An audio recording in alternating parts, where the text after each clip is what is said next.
Good evening, ladies and gentlemen, geeks and nerds and ambassadors everywhere, and welcome back to the Ambassadorial Wing. And a very happy Father's Day to all the fathers out there.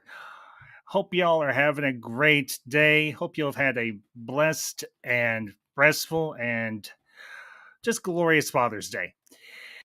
And tonight, we return to one of my favorite decades. I was a teenager in high school, and this was just an absolutely glorious time for cinema, particularly what you might consider guilty pleasure cinema. And tonight we're going to be revisiting one of my all time favorites from the late 90s, Godzilla 98. And of course, if this is your first visit to the Ambassador Wing, welcome. I hope you enjoy your time here. Hope you enjoy the stream. And if you enjoyed this stream and you are not already subscribed, hit that subscribe button, become an ambassador, and join all the fun here on the A Wing. And tonight, I am joined by a regular here. You know him. You love him. He is wacky. And he has some very interesting takes, some very insightful takes on cinema. My friend, your friend, Ambassador Zach Leary. Zach, good evening, friend. Good to be back, man. Good to see you, buddy. So, a few weeks ago, we were in the backstage and everything on another stream and everything. We were discussing movies, and this one just popped up out of your mouth. I'm like, you like Godzilla 98? You and You? me and nobody else. It seems like, right? Well, I imagine there are quite a few people out there who do enjoy Godzilla 98 and everything. They just kind of keep it kind of quiet, which I can get to a point. I mean, it is a guilty pleasure. It's a movie that you don't necessarily want to admit that you love. But tonight we're going to spend some time discussing this movie, this bad movie that we love, and maybe along the way discuss a few others that we also enjoy. But with that being said, we do not stand on a whole lot of ceremony. Let's jump right into discussion. Godzilla 98 and why Zach Leary loves it. So, Zach, why do you love Godzilla 98? Well, I have a feeling, I have a suspicion that there's actually a great movie contained within what we have here. A Mhm. really great movie. I think, in many ways, you have kind of the best intrigue leading up to Godzilla actually appearing. The One of my favorite scenes in the film is with the little torchlighter where he gets that guy's attention who has survived that attack on the ship. Mm-hmm. Um, One of my favorite scenes where he's saying what happened. The guy can only say Godzilla, which I assume means is some type of Asian folklore meaning or something like that within this Yeah, movie. it's kind of given a quick drive-by explanation by the very sleazy Charles Kamen, portrayed by Henry Shearer, who, fun fact, is a alum of the voice cast for The Simpsons. Did many Oh, voices on that okay. series throughout the years. Remember, this is actually a little bit of a mini Simpsons reunion for in Godzilla because you have Henry Shearer, you of course have Hank Azaria who did the voice of Apu and numerous other characters. You even have Nancy Cartwright who makes a cameo appearance, who does the voice of Bart Simpson, who plays the receptionist who has her arm in a cast when Godzilla goes by the news station building. She's like, Mr. Kamen, I believe your story just went by the window. So, um, yeah, this. Well, even like the footprints. Okay, I really Mhm. like that whole thing. So really good intrigue leading up to him, right? Even the little goofy doc scene with that guy he's like, oh shit, Frank's got a big one, and he's like, oh shit. I like all of it, So it's a little goofy, it's a little funny. I think somebody should, how they did the Last Jedi re cut and recut the film and stuff, and you have fan Mhm. versions. There's Yeah, a pretty fucking cool movie hidden in this movie if somebody took a look at it and kind of cut it and changed it a little bit. I'm sure there is. As a person who grew up watching the old Toho Godzilla films as a kid, And I know they're schlocky. I know they were kind of low budget, but you know what? It was a guy in a big rubber suit smashing around models of Japan, fighting other guys or other puppets or anything of other monsters. When this movie got announced and they started putting out the trailers, I was like, I gotta go see this. Because for one thing, it had a really great cast. I mean, I knew Hank Azaria. I mean, like I said, The Simpsons. You got Matthew Broderick. Can you say hello, Mr. Ferris Bueller? And half a dozen other films under his belt. Besides that, he By was the in way, Roxy.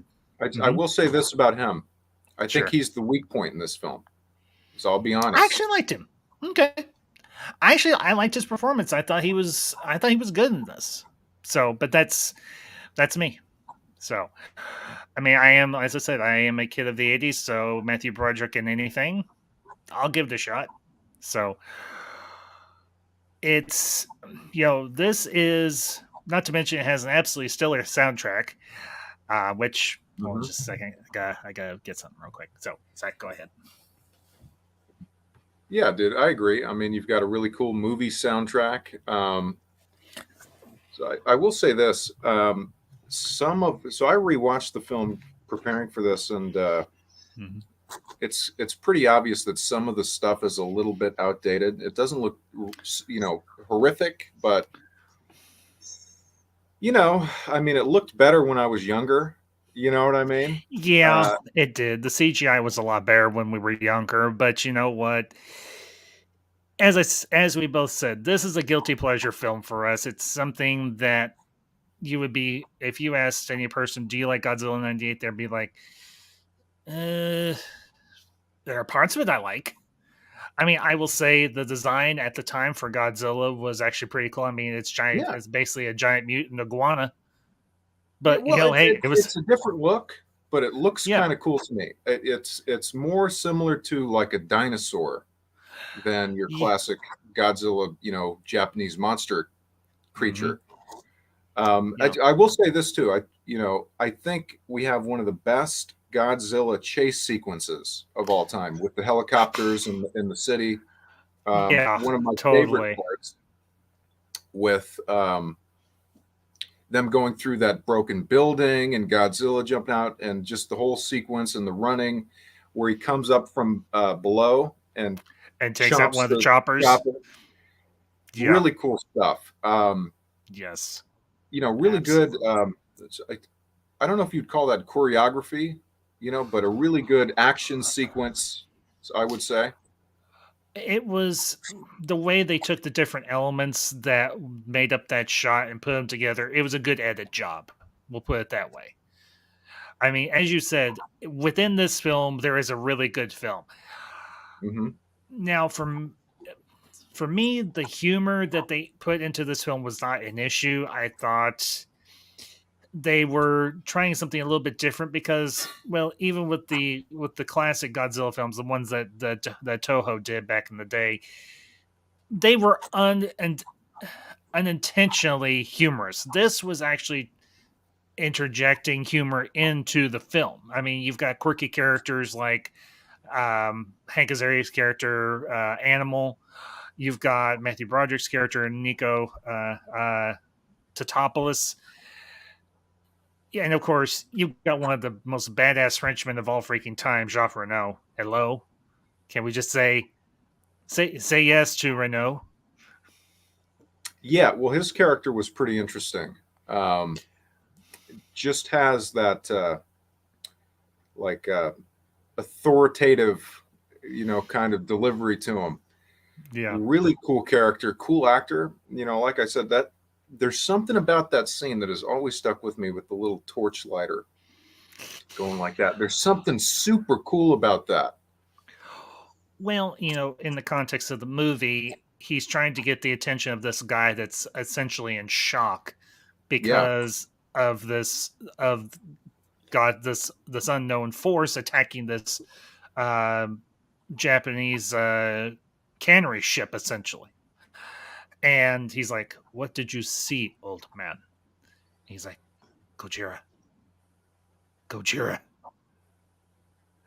and it was an interesting take on how to bring a person out of a state of shock.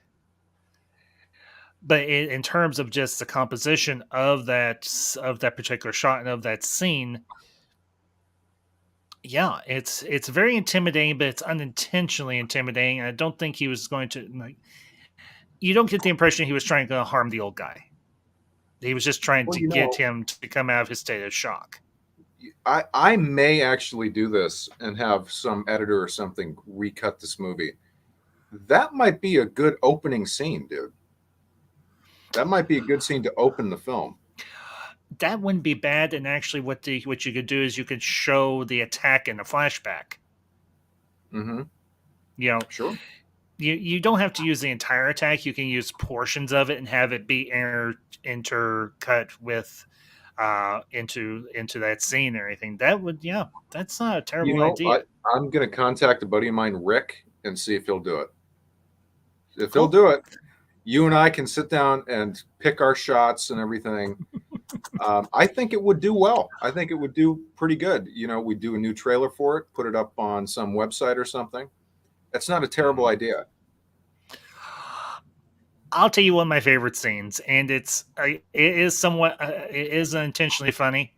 It's the scene where Godzilla is nose to nose with Nico, with Matthew Broderick's character. He's like, "What are you doing down there, tiny little thing that I might eat?" And then the follow up when Nick's talking to his estranged girlfriend. How close? And she asks, "How close did you get to the thing?" He's like, "I got pretty close." Like completely underplaying just how close. Like you were literally nose to nose with this thing that could have eaten you in a heartbeat, but didn't. Yeah, like again, for me, he's the weak point of the film.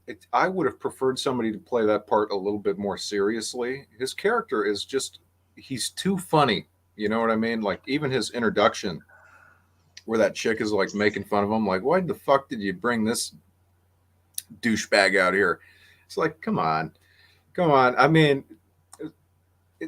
just cut some of that shit with him. Like that scene I would cut. You can show him in the footprint is great. I don't know. I mean, I would pull back a little bit with him. It's just a little bit too comedy based. Well, and the thing with comedy, it depends on your taste in a lot of ways. It's if you're more, there are different brands of comedy. You and I both know this. So there's slapstick, there's more cerebral, there's a whole gamut of comedic styles that could have been used in this film that might have been maybe more appropriate, might have even been better suited for Matthew Broderick's character. But at the same time, his character, I don't think, is not without merit. I don't think his character didn't need to be completely excised from the movie. Maybe write him a little bit different. I mean, still give him a touch of humor, but maybe make him a little more. Um, what's the word I'm looking for here? Fitting to the scenario. You know, it's like Yeah, make there's a giant. I almost said robot. There's a giant dinosaur monster out there killing everybody. I'd be a little bit more concerned. yeah, You know, but an example of a scene that could be cut differently when Hank, what's his name, Hank Azaria, yeah. when the big Godzilla foot comes down, Comes I'd down. cut it right Oh, there, dude. In my cut, there's no other shot of him surviving. Oh my god, no, he's dead. He got stepped on.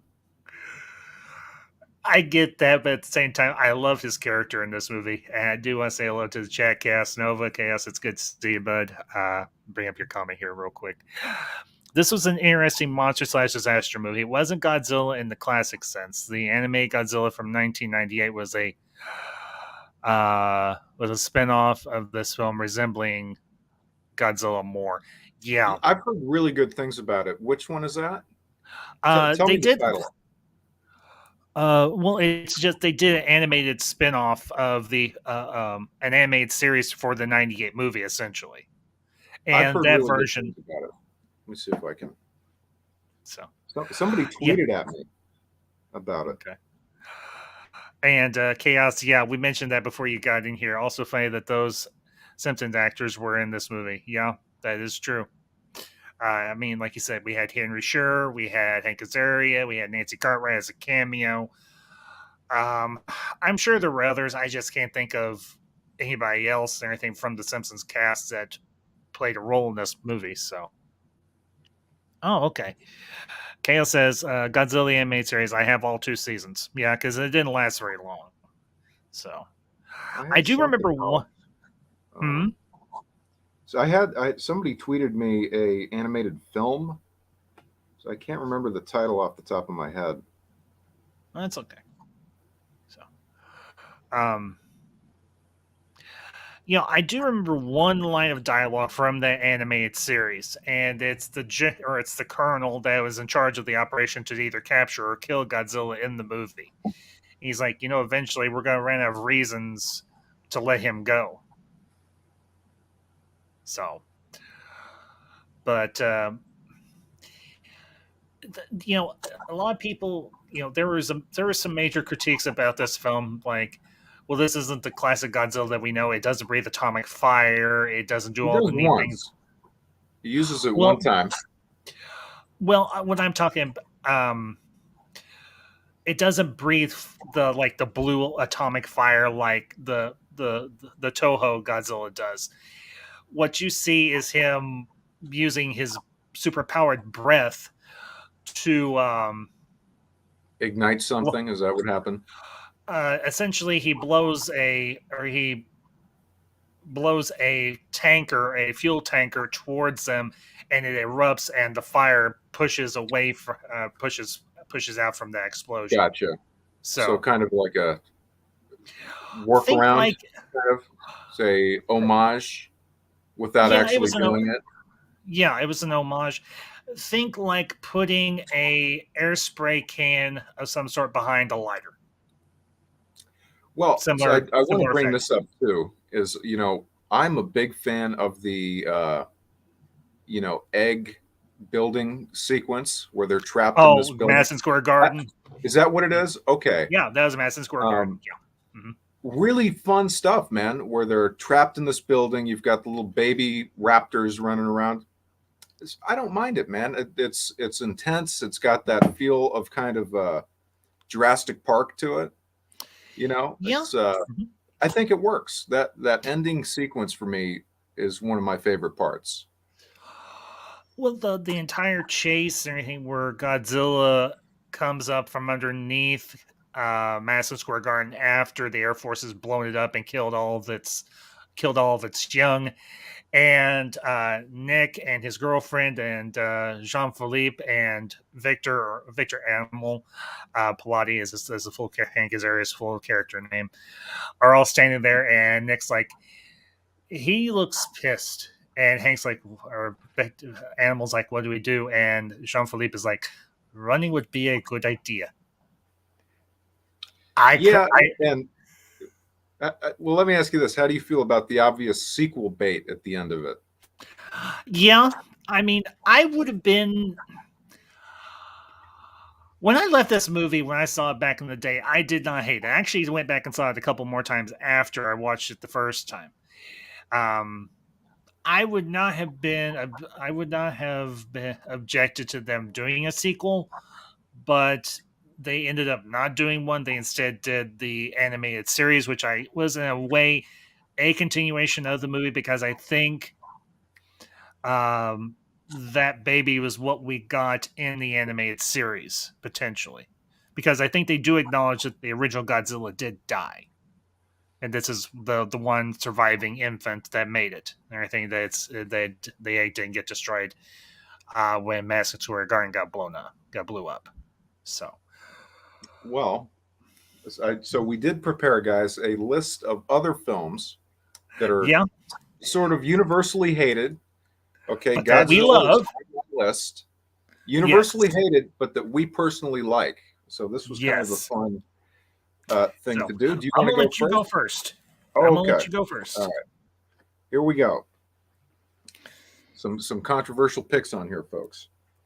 X-Men 3, The Last Stand. Okay. No, Freddy versus Jason. that one I like. That one I really, really like. Jonah Hex. I was just not impressed. Just completely and totally unimpressed. You got John Malkovich. Okay, John I'm Malkovich sorry, playing even an even John undead bad Malkovich guy. can't. Even John Malkovich can't save some movies. Well, I don't know. Okay, The Last Jedi. No, Just kidding. just no. The Jaws sequel films. Okay, I like Jaws. I don't give a fuck. I like killer sharks. hmm Oh, the original is a classic. I I mean, even the like them all, original. dude. I've seen them all multiple times. I really have all of them. And you know, the funny thing is, that is also a creature feature, just like this one is, just like Godzilla. So, All right, anyway, go so ahead. I got a couple more. I got the late folks, late Friday the 13th and Nightmare on Elm Street films. So we're talking, um, Jason Goes to Manhattan. We're talking Jason X. We're talking all these goofy ass ones. I like them. Superman Returns. This may destroy my credibility. My favorite Superman film of all time. I don't hate it. It's just boring. I I like it. don't I don't hate it. It's just kind of boring. Okay. Well, in I got terms one of more. okay, all right, go ahead, bud. The Spirit movie by Frank Miller. I saw it once in theaters. That was it, and I have never seen it since. I had absolutely no interest in ever watching it again. Even though it's got one of my favorite actors, Samuel L. Jackson. You gotta love Sam. You gotta love him. Well, okay, my list. Obviously, Godzilla is on this list. Godzilla '98 is on this list. It's on mine too. So, uh, guilty pleasure films. Let's see. I was actually just talking with, well, actually, Chaos Nova over on Instagram and everything about another one, The Black Hole. So, that Doesn't for ring a me, bell. it's a '79 film. It was put out by Disney. I'm actually going to be doing a editorial on it before too long and everything. I just got to sit down. Animation film? Animated No, it's film? live action. Nope, it's live Okay. action. It's a live action sci-fi. So, um, I do want to say hello to the chat before I do continue on with my list or anything of guilty pleasure films. To Ferris Geek World, Ferris, good to see you, buddy.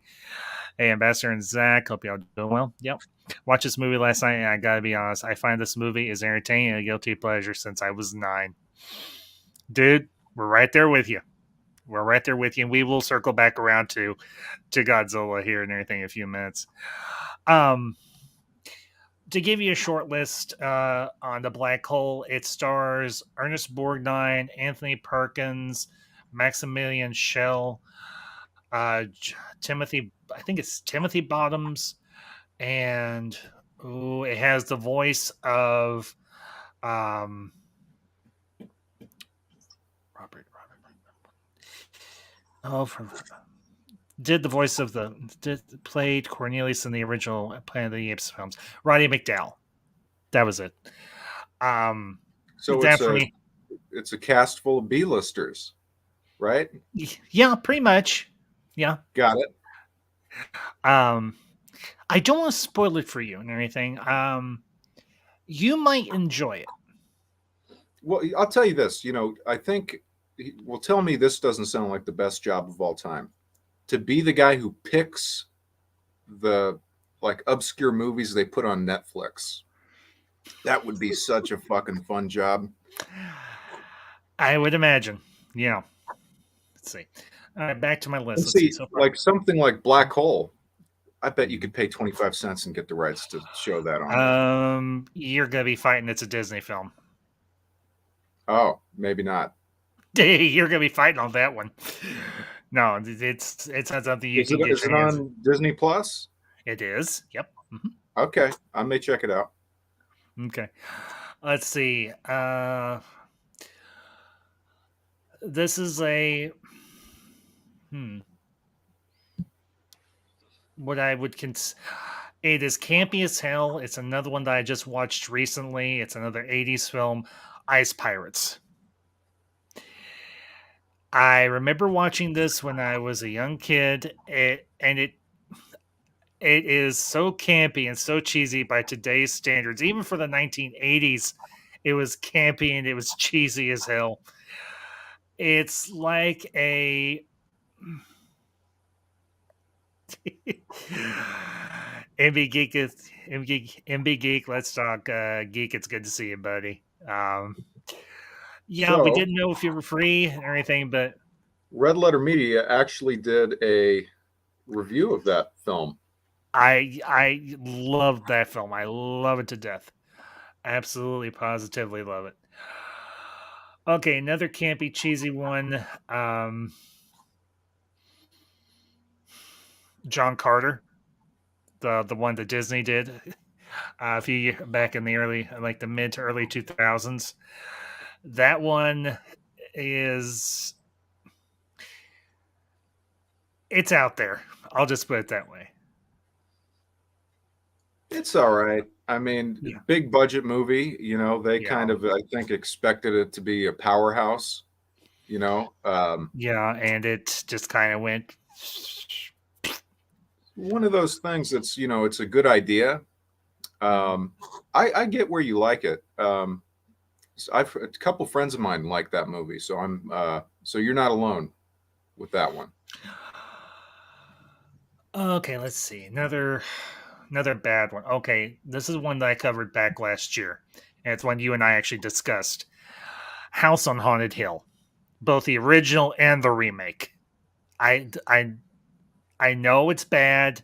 I know it's cringeworthy bad, both of them, but I love it. Yeah, Let's the remake I've never seen. Um, It's not without its charm. And not to mention you've got Jeffrey Rush. And Jeffrey Rush, for me at least, is a win. So he plays the part of Vincent Price's character from the original. Um, except they do a twist on him, a twist on the character. So well, yeah, you can't go wrong with him. He's one of the yeah, best. yeah. Interestingly enough, I think your audience will be excited to hear this. They're redoing The Fall of the House of Usher as a TV show, and Hmm. they have one of the most talented guys in Hollywood making it, Mike Really? Flanagan, one of the Okay. most talented motherfuckers alive. If I was hiring anybody, he'd be on the list. Mike Flanagan, like I talk about hiring the right people, he's the real fucking deal. He really is. Okay, so that should get everybody excited. Yeah. Real fucking deal showrunner and writer. This guy is not fucking around. He's very talented. Mark Hamill is in all 8 episodes as a main character. Okay. You've got Bruce Greenwood playing the Roderick Usher part, the Vincent Price part. Okay. Interestingly enough, Frank Langella was initially hired, but they fired his ass and brought in Bruce Greenwood. Hmm. Okay. This is another. I know it's bad, but I love it. The Tremors movies. Yeah, those are pretty good. I mean, those. I mean, you start with Kevin Bacon and Fred Ward, who just recently passed away. May he rest in peace. And you've got the dad from from Family Ties, Michael Gross, as one of the most over the top Is that Robin? redneck. Fred Ward Huh? is Robin, right? No, you're Oh, I'm thinking of thinking Burt Ward. Yeah, You're yeah, thinking yeah. Burt Ward, not Fred Ward. Um, Although I don't know if they're related per se. I couldn't really say it all. But no, and of You course know, I they've. I met Burt at a Comic Con, dude. Oh, really? Nice. Really nice dude. Really nice guy. People were charging like $50 for a picture. He was taking them for free. So that shows you what kind of guy he was or Good is. guy. Is he still around? As far as I know, Okay. I think he's one of the only surviving cast members from the Adam West Batman show. So because West, unfortunately, we lost a few years ago. Okay, this is going to be one that's going to be a kind of a surprise in terms of me calling it a bad movie, but it Okay. was my first experience watching a Star Trek film in theaters, and that was Star Trek Five: The Undiscovered, the Final Frontier. Final Frontier. That was the one where they go to meet God, quote unquote. I don't even think I've seen that. I was too young to see Star Trek 4, and when they released the trailers for Star Trek 5, it's known as the one that Shatner directed. Oh God. Because it's known as the one that Shatner directed. I know a lot of people, especially Trekkies or Trekkers, whichever they prefer to be called, um, regard it as one of the worst of the series. But for me, it is a guilty pleasure, and it was my first cinematic Star Trek film experience. And of course, it Well, was with Mother and Ben.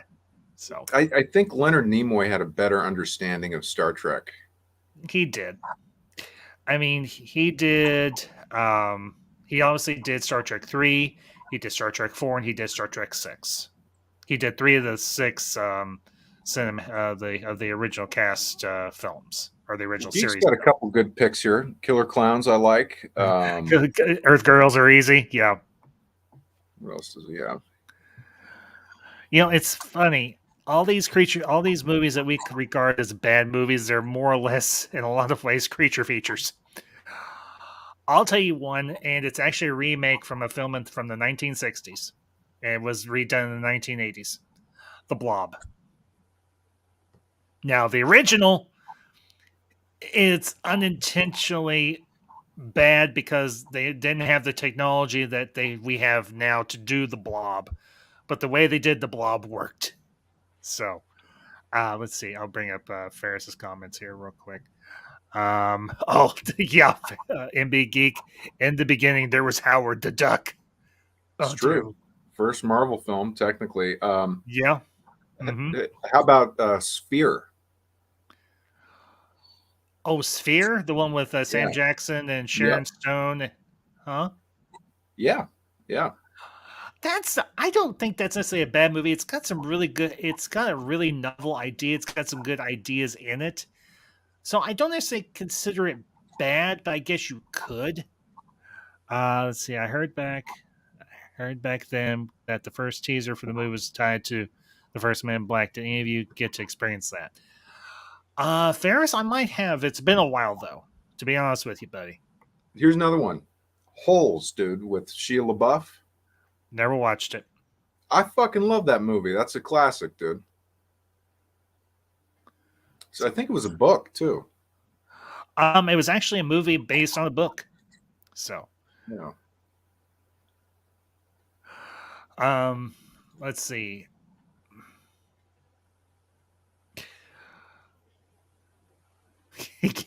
Geek's really wanting in. Okay, Geek, here's my thing. I bring you in. You can't be repeating yourself, and you gotta be lucid. You gotta be clear-headed. If you can agree to all those, I'll send you a link. I'm not trying to be mean. I just don't want you repeating yourself. So, Dude, Holes you should watch, man. So let me give you the cast. Okay. okay, I'll consider it. That didn't sound very open-minded. All right. Okay. I will try. What do you want from What me? is Come on. So Sigourney Weaver, Eh.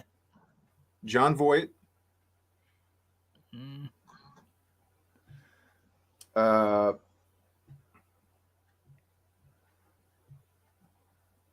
I guess that is that it? I don't All know. right. I've never seen it. Sheila Buff, you probably is that the barrier to entry for you is Sheila Buff? No, it just isn't a particularly interesting premise for a movie. Henry Winkler, that guy's awesome. I met him too. There's my signed Fonz poster right here.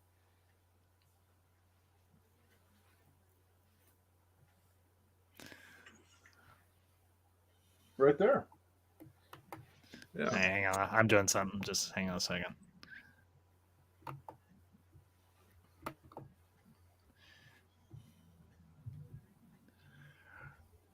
So,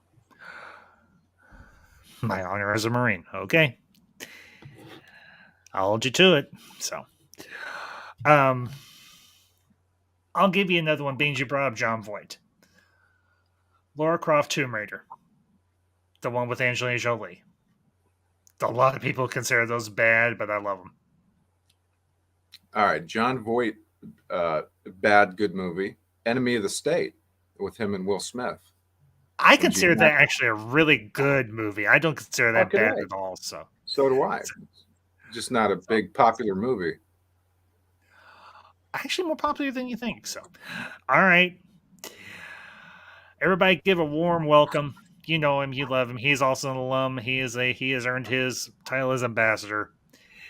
He's also a grandpa, though we don't hold that against him. MB, Grandpa Geek. Hey Hey, everyone. Geek.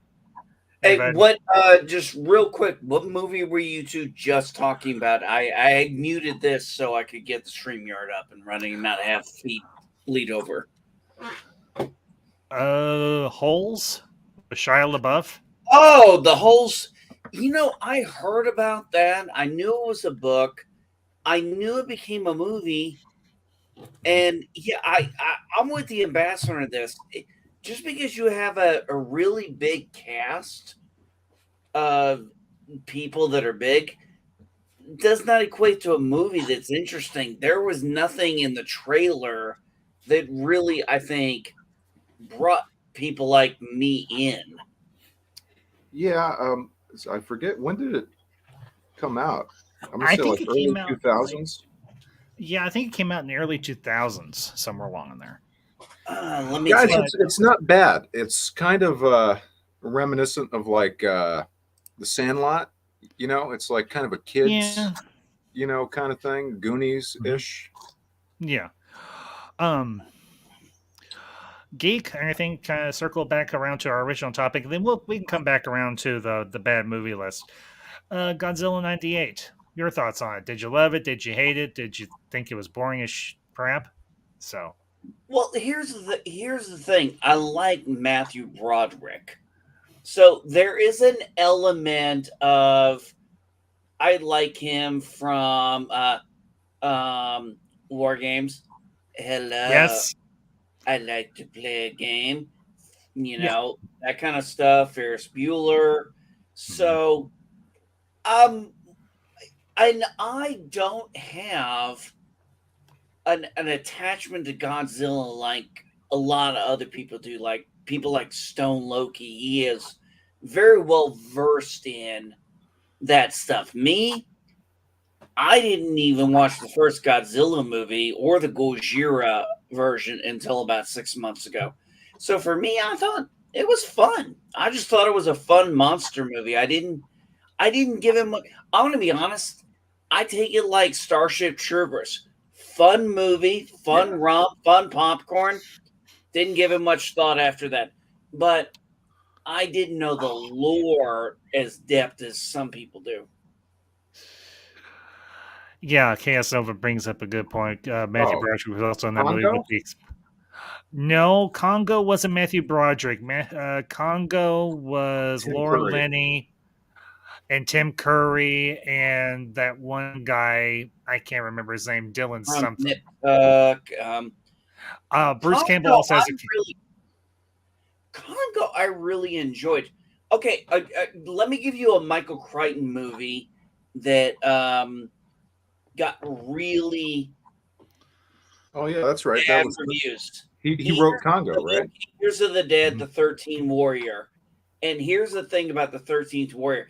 I loved it. All Absolutely right. loved it. Have you, I, Zach? Have you ever seen it?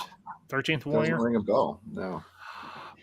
It was a mid '90s film. It had Antonio Banderas in it. He was like the lead starting actor in that film. Um, Omar Sharif had a cameo appearance in it, and that was it. It was an I interesting. Go ahead, geek. what was interesting was, okay, he's been exiled because he was in love with a married man's woman who had the ear of the Sultan. He's an Arab, so he's a Muslim, and he is kind of exiled in a way, in a political way. They didn't say that, but you know this is political. They can't just kill this guy, so they have Mhm. to exile him. So they make him an ambassador to shithole, for lack of a better term. But Yeah. when he gets to work with the Northmen, as he calls them, and when the chief of the tribe is, you can write sounds, because he doesn't know that skill of, saying reading. He doesn't know what reading is. Yeah. So he starts showing him, and then later on, that chief, he does this thing. He's like, all I have are, and then at the end of the night, at the end of it, he's like, all I have are my hands. I will die of Yeah, hunger. Will be buried. I actually covered that movie about a year ago. And I did and everything. I did a review on that one as well. So, I think there but was, I think there was just so much beauty in that movie. there is. Um, in terms of Godzilla '98 geek, favorite scenes or favorite sequences. Did you have any? The one was like, do you have any stories? I think it just went by you. What? And that was when Godzilla was walking by, and the guy in The the dude, yeah, the yeah, reporter, the yeah, Charles Kaman, who's sitting on his assistant. yeah, Jesus, and then slime ball. yeah, and then yeah, the slime boss. That's what he was. He was the night. He was the early 2000s, 90s kind of, slime boss.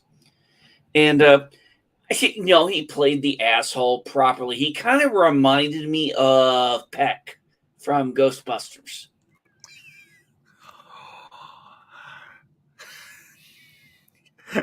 You brought up the name. I gotta do it. They caused an explosion. Is this is this true? Yes, it's true. This man has no dick.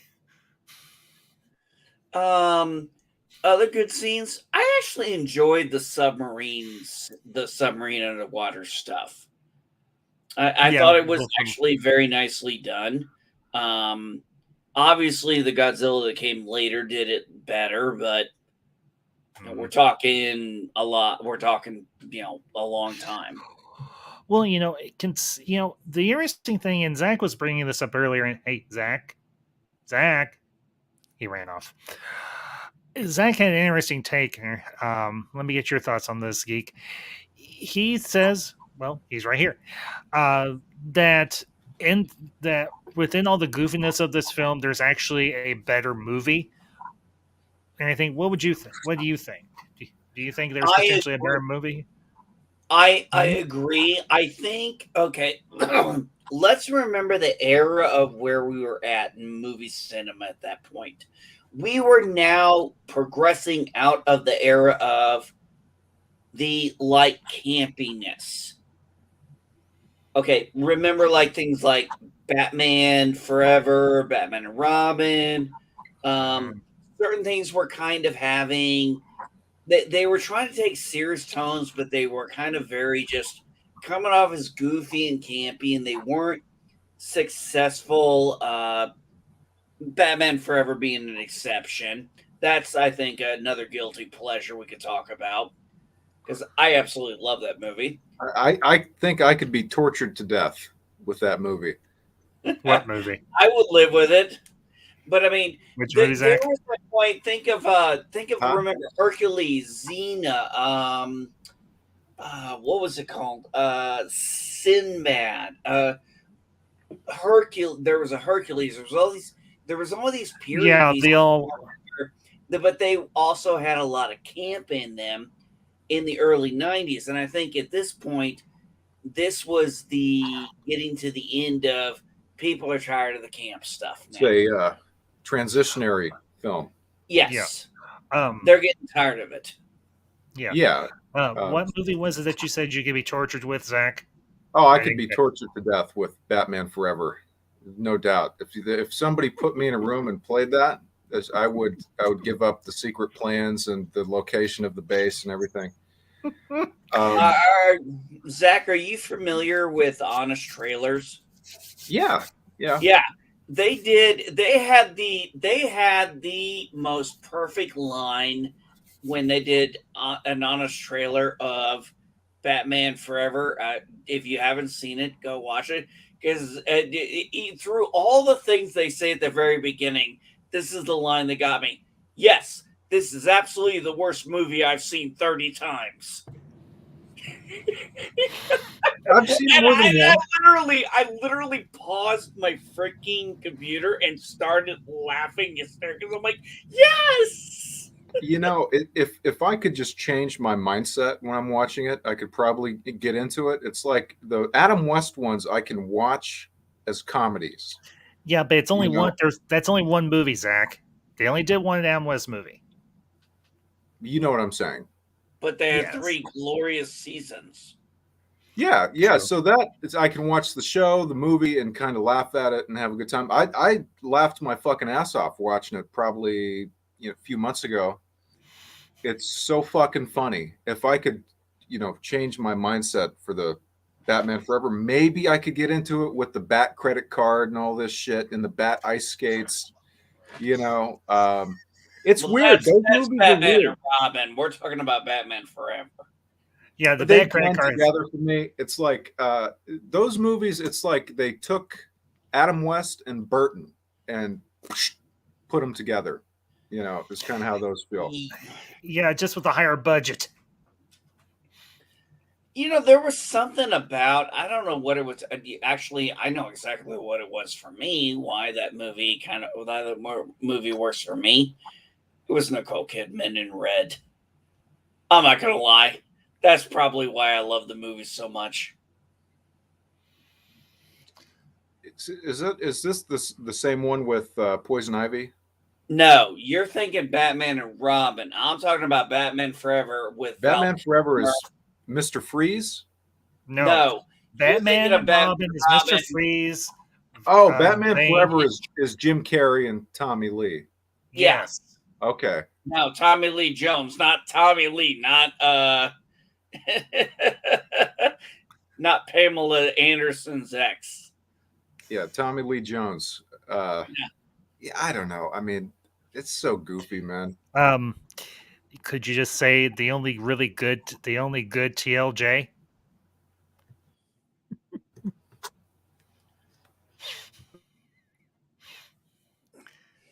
You didn't get that, geek?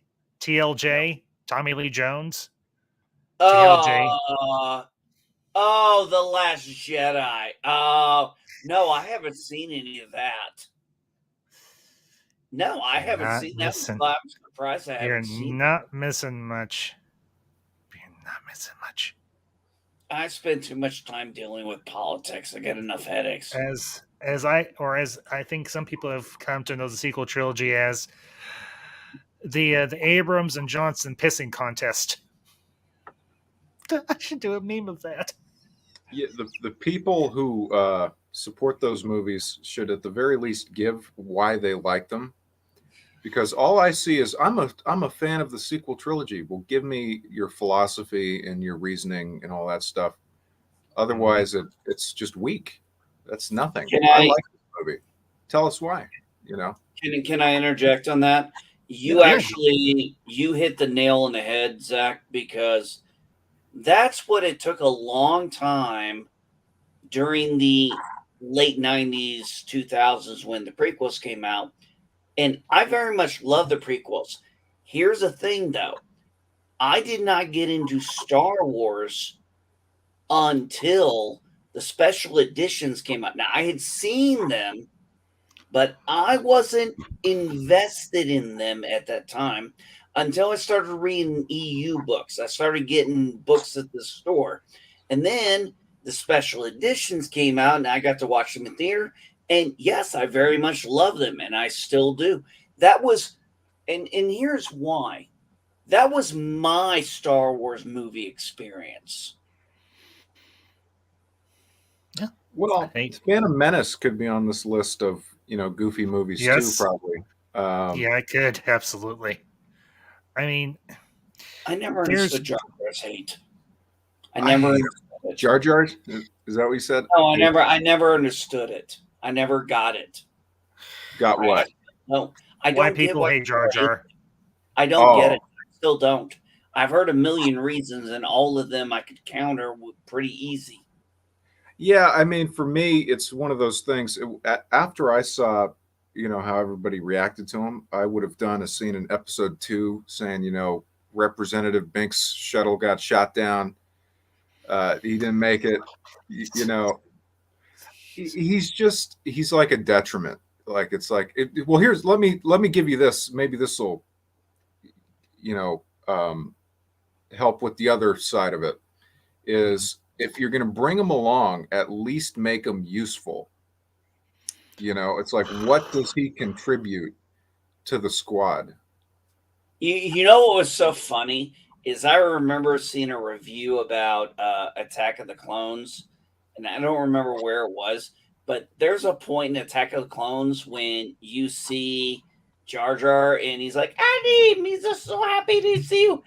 He actually, if you look at it carefully, he breaks the fourth wall and he's like, yeah, bitches, I'm still here. Yep, yep. I just never got the problem with him. I honestly looked at people and I said, "What's your problem with him?" Well, it's a racist type. I'm like, why? Well, it's this. I'm like, where did you come? And I got to a point I started thinking too logically for some people, and I had to get out of those circles. Well, it's like oh yeah, that's true. Yeah, some of those circles are a little bit too, I don't know, political. You know, Yeah. like I Well, think Well, both far sides of the politics surrounding Star Wars are wrong. Both of them are. yeah, I agree. Well, and it's, you know, most of that watch this or watching this live or going to watch this on the replay, I don't go political. I will say this much, though.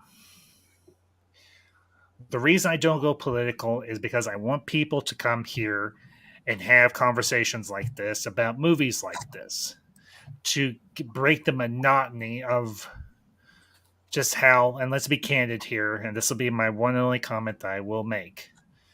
Right now, things are crappy for all of us. But this is an opportunity. This is a place where you can come and you can forget, at least for a little while, just how crappy things are in the world. And you can remember when things were better. Even if the movies that we discuss, depending on our perspective, is either great or campy or just plain crappy, but we still love it. That's why the ambassador wing will remain an apolitical place. I discuss Well, pop culture, I discuss film, I discuss the things that I enjoy. we talked a little bit about this. The only thing I'll say is we talked a little bit before we jumped on Mhm. here. The everyday American is getting fucked and has been for a long, long time. Yes. That's why entertainment is so important. Yeah, because it well, allows I'll give us. you. Oh, sorry, Ambassador. No, it's okay, Grant. It's okay, Geek. Go ahead and I'll say my piece. I was gonna say, Zach, I was talking to Ambassador. We don't live too far from each other now, and I've been here over a year, and we've talked regularly. I've been like, let's get a cup of coffee together. I just shot him that a little bit ago, and then I was like, oh crap, with the price of gas and everything, and he living all the way over there, and me living where I am. I'm like, we might just meet a little halfway somewhere. Well, it's We'll take. And We'll. it sucks. It It does. sucks to have to be able to say something like it's like say, yeah, I'll come see you. I want to come meet you. It's like, yeah, pick the place. Like, oh crap, it's so damn expensive because it's going to cost me an entire tank of gas to get all the way to Indianapolis and back, or pretty damn close to it. And that'll cost me. And I'll give you an example. 2 years ago, it cost me $65 to fill up my trunk. My truck, not my trunk. Well, the trunk of my truck. We But got you. anyway, We got you, bud. It's okay. now it's 100. Now, right now, it's over. It's 120. Yep. And I mean, I'm having to tell my daughter now. We're gonna have to meet in the middle in Effingham because she lives near St. Louis. But Sorry, these movies it's also. just it's No, personal. geek, you're fine. Geek, you're fine, bud. You're fine. These movies, I think, also remind us of a simpler time in our lives when things weren't quite as complicated as they were. And not to mention, things in the world in general weren't quite as complicated. I mean, let's think about it. 1998. I was a year out of high school. I was working my first job, and life was pretty decent. Um, I think I don't know what everybody else's 98 looked like, but mine wasn't horrible. I'll tell I you mean, about mine when you're done. I remember it well, very I well. think, well, yours probably involved you being in the military. So, No. That came at the oh, end. okay. My mistake. So, okay. That's fine, Zach. We'll probably wrap up here in a few minutes anyway, but we'll give it a little bit longer. So, go ahead, geek, please. Okay, so 1998, I graduated, but I graduated a semester early. So I graduated that January. I was still eligible to go to the July graduation. So I did. How I did that was I accumulated so many credits that the only thing I needed that semester was just requirements that would count all my credits. So I did that. After I graduated, I went down to go work with my stepfather at the time, who I still call my stepfather. His name's Jeff. Love him very much. I wish him a happy Father's Day every year. And he was a carpet installer back then. He's now a carpet seller, a retail seller, in that. But I went down there and apprenticeshiped under him for that time. And I've told him this. He gave me a wonderful opportunity, and I'm not regretting where I'm at in my life now. But what I do regret, I don't regret it, but I feel bad about the fact that I didn't appreciate. And I've told him this. I said, "I'm sorry. You gave me an amazing opportunity, and I did not appreciate what you were trying to teach me." Yeah. Went back home to Illinois from Florida. That's where he was. Went back to an old job working at Denny's, or not Denny's, Shoney's. Sorry, Shoney's. And that's when the recruiter from my high school came in. That was when the Marine Corps guy came in, and Gotcha. I was kind of at a rut in my life. And boy, let's just say he had me, yeah, just like that. Well, hey, but well, Zach's gonna have to go here in a little bit, and I don't want to belabor this point and everything. So, Okay, just throwing the peace sign to the chat. Price is right down there. Oh, okay, gotcha. Hey, Price, good to see you, bud. As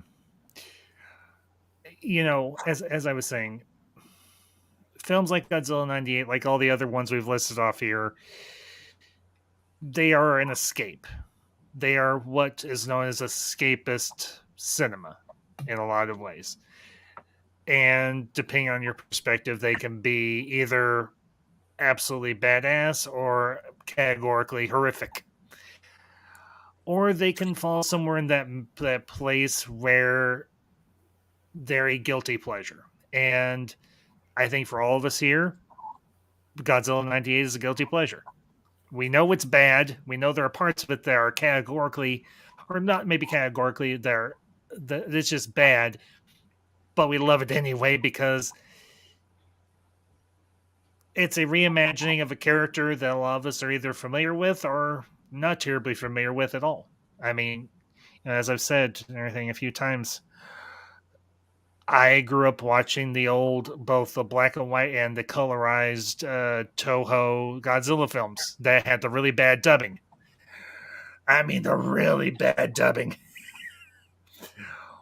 But it was Godzilla defending the world from all these evil monsters, or in one particular case, destroying the world because he was an evil monster. And this is one thing we didn't really touch upon. It's a reimagining of the conversation on nuclear experimentation. Whereas the original Godzilla was a creature that was awoken by all the nuclear tests back in the 1940s and going forward. Well, so I hate to interrupt you, but I do have to run. Like I said, I've Okay. got something in about a half hour. So No, that's fine, Zach. good to see you, man. Zach, So you if you too. want to keep going, feel free. Good to I see might you, for a man. few more minutes. Good to see you Take care, guys. Zach. You have a blessed one. You Zach, too, man. you have a good one, but I'll talk to you later. You know, So. there's this. This was the first time I'd actually ever seen a Godzilla movie. So I had no prior, and you know what it kind of reminded me of in a little ways, of a movie that not a lot of people know about from the 1940s, 50s. I can't remember the exact time, but it's a horror movie that not a lot of people know about, but it was one of my favorites, called Them. Oh, the giant ants. Yep. Yes. Yeah. Yeah, I know exactly what you're talking It's about. very similar. It's a very similar idea.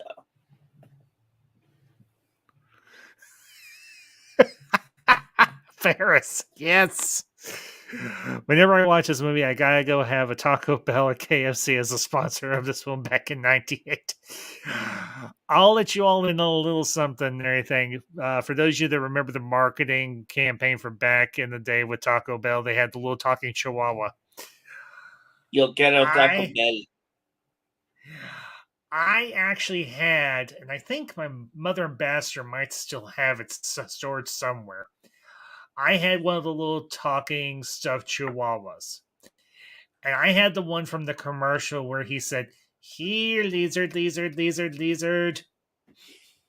Oh my gosh, I hadn't thought about that in forever. I know. Oh Yep. my god. I'm gonna have to check with Mother Ambassador, see if she still has it or not. She might. Hey, remember Well, remember before that it was they make a run for the border. yes. Well, that's the other interesting thing, because as much as things change, some things never do. And you had the marketing for Godzilla through Taco Bell. I remember that. I remember that. Holy crap! It's Godzilla. Run for your lives. Hey, I just had some Taco Bell. I'm gonna have to run for my life to the bathroom.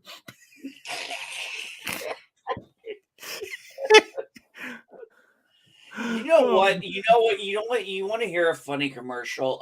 You know Jack in the Box, right? Yes, I've heard of it. I've Okay. actually had it once. Okay. Well, I used to have it quite a bit. There was a commercial back in the 90s when I was growing up, and it was literally a guy in a Jack in the Box drive-through, stoned out of his mind. Now, they didn't say he was, but it was implied. You could tell that he was. Oh, I got you. That he had partaken. Because he's talking to his bobblehead that is Jack, and he's like, "Dude, what should I order? How about tacos? Yeah. How many should I order? 30. Yeah, that's what I was thinking." And right there, you're just like, "Oh my god, you couldn't have made it any more obvious the dude was stoned out of his mind." Yeah. I mean, say what you want. The marketing campaign around Godzilla 98 was truly impressive. I mean, they had all of these different billboards all over these big cities, particularly in New York. Godzilla's foot is as big as this bus. Godzilla is tall as this building. Godzilla is going to tear down this building. You will see it when it comes to theaters. You Godzilla. know what's an interesting thing? Oh, sorry, Ambassador. One more thing. You will see Godzilla tear through the MetLife building. You will see Godzilla cause a rush in the Disney store. And now, unfortunately, those no longer exist. Now here's an interesting thing. We talk about these movies, these bad movies, and Mhm. but almost everything about them was advertised a certain way. But would they have done better or worse if social media had been around back then? That's really what that's an interesting theory. Is some of these movies? What about some of these movies that came out and it was like if social media had been around at that time? Oh my god! They probably would not have made it to theater, but thankfully, we didn't have all the social media wasn't a thing yet in 1998. At least Oh, not to the degree. another good guilty pleasure I have. Kroll.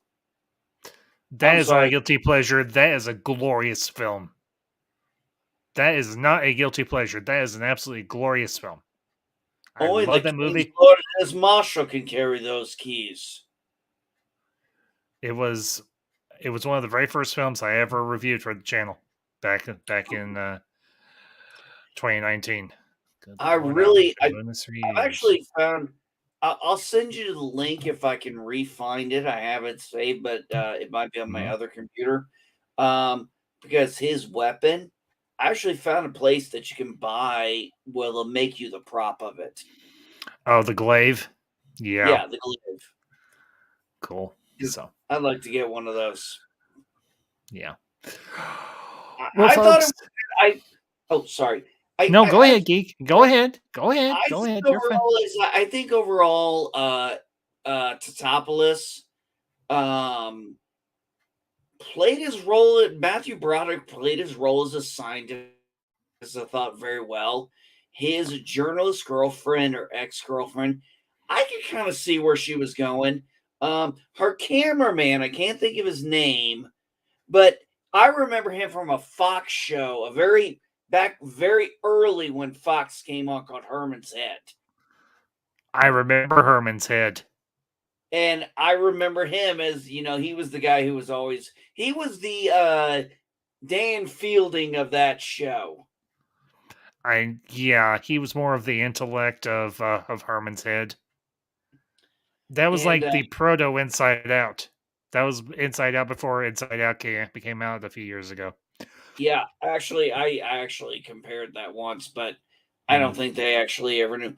But yeah, that was interesting. Matthew Broderick, like I said, I like. mm. The French actor, I never can pronounce his Jacques name. Renault. Thank you. Yes. I always like him. Uh How can first you time I not? saw him First time I saw him was in Lolita, or in the American one, The Professional. Hmm. Love him But in that movie.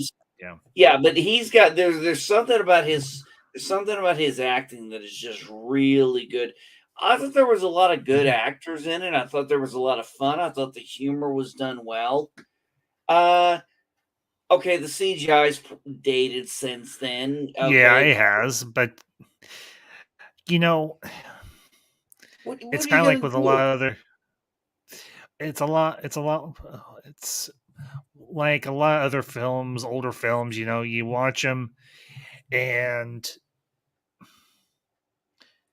you're like, okay, yeah, the CGI is really, really dated, but at the same time, you're like, I don't care. I want to watch this because I love it. So, we got Ferris coming up here. Actually, fun fact: the Disney store in the move in Manhattan still exists, but it's the WB store that doesn't exist anymore. My OMG, they actually mentioned those two stores in the movie. Yep.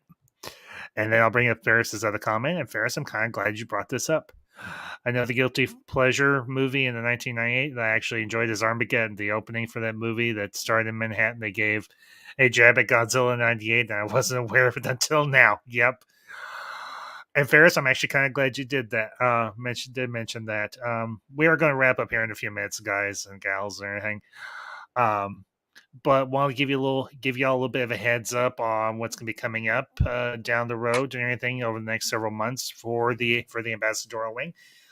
I will be continuing my review series on the X-Men films. The next film I do in that series will be the Wolverine, and then Mam Ambassador will be joining me for the review of Days of Future Past. Me and her actually are going to be doing another review series, and we might invite other people on and everything if y'all are interested. But we're going to be covering disaster films of the 90s. I mean, we're talking Deep Impact, we're talking Armageddon, we're Twister. Um, oh, for heaven's sakes. I know there was a couple of others, anything that we discussed doing in there as well. Okay, geek, I get it. Calm down. Um, yeah. You remember all the movies we're gonna do? I remember 3 of them. Twister. Yeah, I got that Dante's one. Peak. Dante's Peak and Volcano. Yeah. Thank you, Annie. So, also want to let you all know, for those of you that follow me on Twitter and you saw the new hashtags, and you might be asking, what in the world is Project Ultra Retro? I have gotten in contact with a associate that I have not talked with in a while. I will just call him nerdy in many ways. And this will be something that I'll be simulcasting both here on the Ambassador Wing and also over on the Four Nerds Network. Project Ultra Retro is going to be a video and streaming series where I cover cinema from the 1930s through the 1970s. This will be film reviews. This will be discussions about various directors and actors and actresses from those decades. We'll be talking about the really prominent films of those years and some of the more obscure work as well. The reason I wanted to do this, that I'm going to be doing this Ultra Retro series, is because for me, as a geek, as a person who loves cinema, who loves discussing cinema, I was exposed to the films of the black and white era, of the early Technicolor era. And after doing my videos and my reviews of the Universal monsters and some of the older horror movies from those years, I was like, this is an opportunity to bring these films back into the public consciousness, even if it's just in a small way. And it's an opportunity to have a lot of fun discussing these older films, because with the pop culture landscape so, I don't want to say dominated, but so focused on Marvel and Star Wars, and to a lesser extent DC, I wanted to cover something different.